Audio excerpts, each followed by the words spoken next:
Je dis à l'Éternel, Shalom bien-aimé, mon frère, ma soeur. tu es ma forteresse, Ce matin, Dieu en que qui je me la confie. grâce et la faveur de Dieu Nombre chapitre soient 6, avec nous tous, versets 24 à enfants de Dieu. 26. Que Alléluia. l'Éternel te bénisse et te garde. Est-ce que tu sais que Que l'Éternel fasse briller Dieu sa t'aime face sur toi malgré tout? et qu'il t'accorde sa grâce. Il t'aime malgré tout. Que C'est vrai l'Éternel que actuellement, tu peux ne pas avoir de logement, puisque il y a des familles qui ont été déguerpies et des maisons ont été avant que cette détruites. journée commence vraiment. Avant que je mette C'est un vrai que pied dehors. peut-être que tu n'as pas de Avant que le logement. bruit du monde m'envahisse. J'ai écouté une jeune dame qui disait qu'elle allait au travail et elle est venue, sa mère est vieille et elle ne retrouve pas sa mère et tout a été détruite et elle était en pleurs. Dans ce cas de figure, que faire? Non, fais encore plus confiance en Dieu. Vous savez, ce n'est pas facile d'avoir travaillé et d'avoir ménagé sa maison, d'avoir ses pailles, ses chaussures, tout ce qu'il faut pour vivre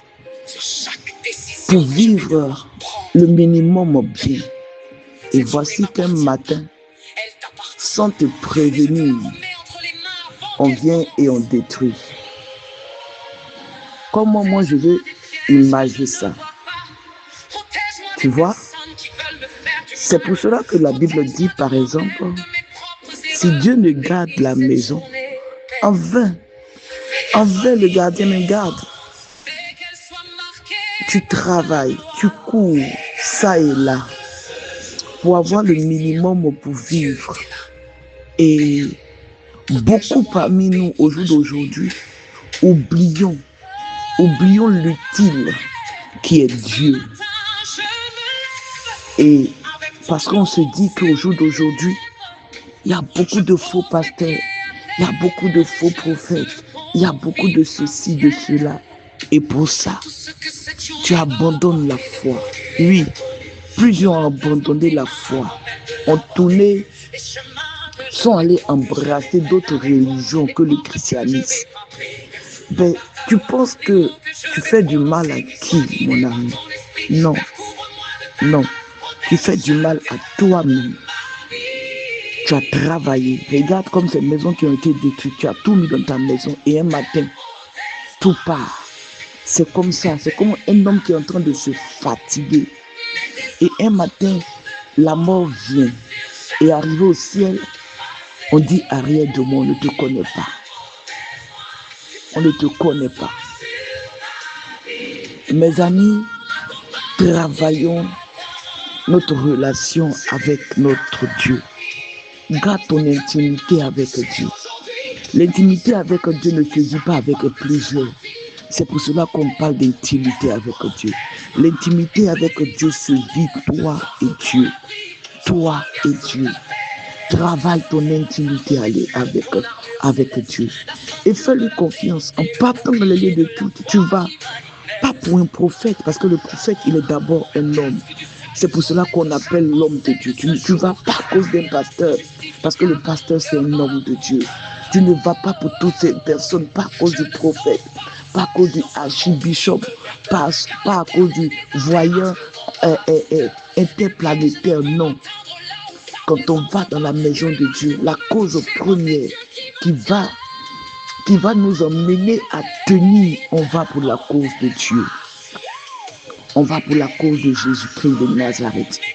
C'est pour cela que je te demande de lire ta parole, de lire la Bible, d'avoir une notion des Écritures, de la parole de Dieu, afin que quand le vent vienne, tu puisses tenir. Parce que n'oublie pas que dans la parole de Dieu, il est écrit, il y a des loups dans la bergerie.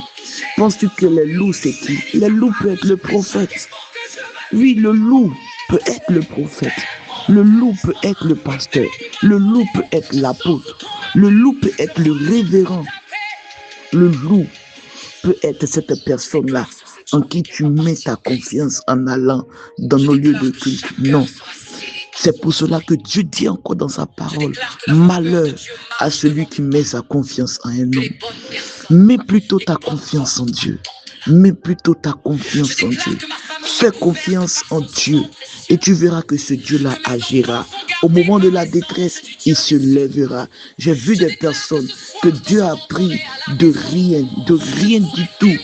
Pas que la Bible m'a enseigné, mais que mes yeux ont vu, que Dieu a pris dans la boue. Et aujourd'hui, sont devenus des personnes. Alléluia. Je connais des personnes qui ne savaient pas qu'ils allaient pouvoir travailler parce que n'ayant pas de diplôme, mais aujourd'hui font partie des personnes influentes dans les nations. S'il te plaît, fais confiance en Dieu. Parce qu'avec Dieu, tu ne tapes pas poteau. Le marabout tape poteau. Le féticheur tape poteau. L'occultisme tape poteau.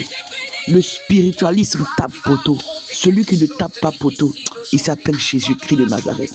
Donc fais-lui confiance, donne-lui ta vie, continue la marche et tu verras qu'il a prévu des choses glorieuses pour toi. Je prie que Dieu te donne la force de tenir face à l'adversité, que Dieu te donne la force d'avancer. Que Dieu te bénisse. Bon week-end à tout le monde, tous ceux qui auront écouté ce petit voice. Que la main de Dieu soit sur notre vie. Shalom.